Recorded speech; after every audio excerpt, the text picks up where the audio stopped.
Apa itu prakarya? Prakarya adalah pembelajaran mengembangkan kreativitas, membuat kita menjadi inovatif, kreatif, menjadi orang yang sukses dengan kreativitas. Banyak cara kita menempuh dalam kesuksesan, tidak harus semuanya dengan dunia pendidikan, dengan jabatan yang tinggi, dengan titel yang berberet, tapi dengan berkarya kita bisa mencapai sebuah kesuksesan dengan menjadi seorang entrepreneur, menjadi seorang pengusaha. Banyak orang-orang sukses dengan rendah, tapi dengan kreativitas dan inovasi mereka bisa menghadapi tantangan zaman. Baik anak semua, kita masuk dalam pelajaran materi kita pada kali ini tentang berkarya dengan menggunakan kerajinan bahan lunak.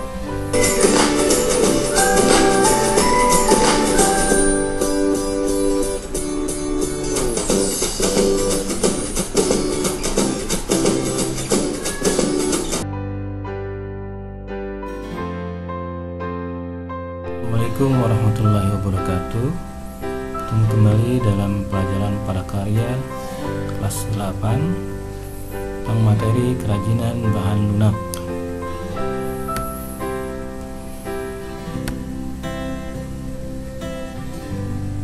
Apa pembelajaran kita sekarang? Prinsip kerajinan bahan lunak. Tujuan pembelajaran: 1. Menjelaskan pengertian bahan lunak. 2. Menjelaskan prinsip kerajinan bahan lunak.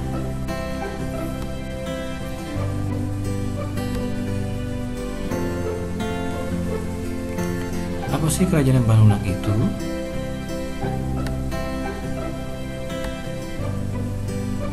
Kerajinan bahan lunak adalah kerajinan yang terbuat dari bahan dasar yang sifatnya lunak, yaitu lentur, lembut, empuk, dan mudah dibentuk.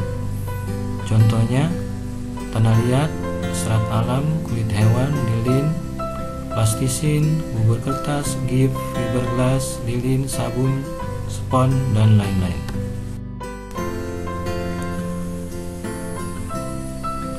Kerajinan bahan lunak terbagi menjadi dua, yaitu kerajinan bahan lunak alami dan kerajinan bahan lunak buatan.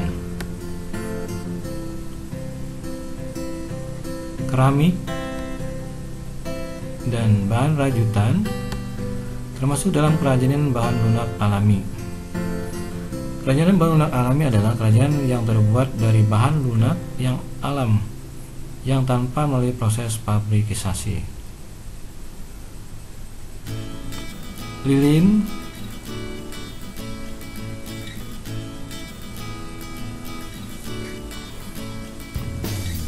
termasuk dalam kerajinan bahan lunak buatan.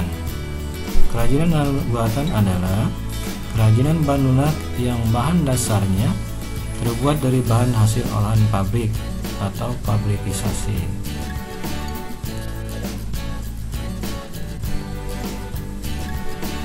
Prinsip kerajinan bahan lunak.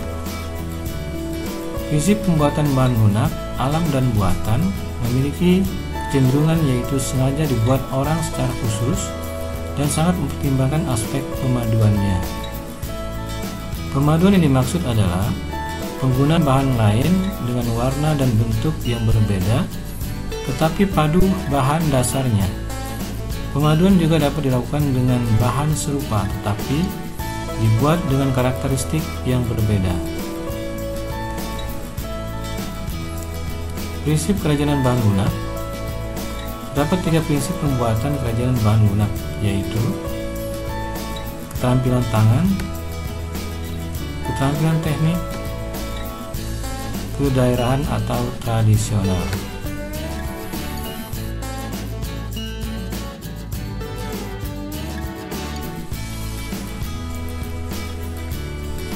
Keterampilan tangan. Meski diproduksi dalam jumlah banyak, kerajinan bahan lunak tetap mengandalkan keterampilan tangan, dalam proses pembuatannya. Lain halnya dengan kerajinan bahan lunak sektor industri. Proses pembuatannya kebanyakan menggunakan mesin. Tampilan teknik.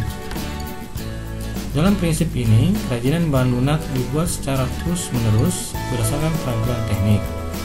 Kerajinan yang dihasilkan biasanya memiliki detail dan pola yang terkesan rumit. Kedaerahan atau tradisional. Dalam prinsip ini, kerajinan bahan lunak masih dipengaruhi nilai-nilai tradisional maupun adat istiadat sekitar, mengutamakan nilai guna praktis yang bersifat umum. Fungsi kerajinan bahan lunak. Kerajinan bahan lunak pada dasarnya memiliki dua fungsi, yaitu fungsi hias dan fungsi pakai. Ada ukiran dan keramik. Ini termasuk dalam fungsi hias. Fungsi hias adalah sebagai sumber nilai estetika, di mana nilai pakai hanya sebagai pendukung, tidak terlalu diperhatikan. Fungsi pakai sebagai penunjang kebutuhan hidup manusia, di mana nilai hias atau keindahannya tidak terlalu diperhatikan atau sebagai pendukung. Ini ada contohnya, ada tas, rajut, dan ada sendal. Tas bisa dipajang dan juga bisa dipakai. Sendal bisa dipajang dan juga bisa digunakan. Sekarang semuanya, demikianlah pertemuan kita pada kali ini. Semoga apa yang telah disampaikan tadi dapat bermanfaat buat kalian semua, dan dapat menambah ilmu buat kalian semua, dan dapat dimengerti dan dipahami. Sampai ketemu di pelajaran berikutnya. Akhiri, wabillahi taufiq.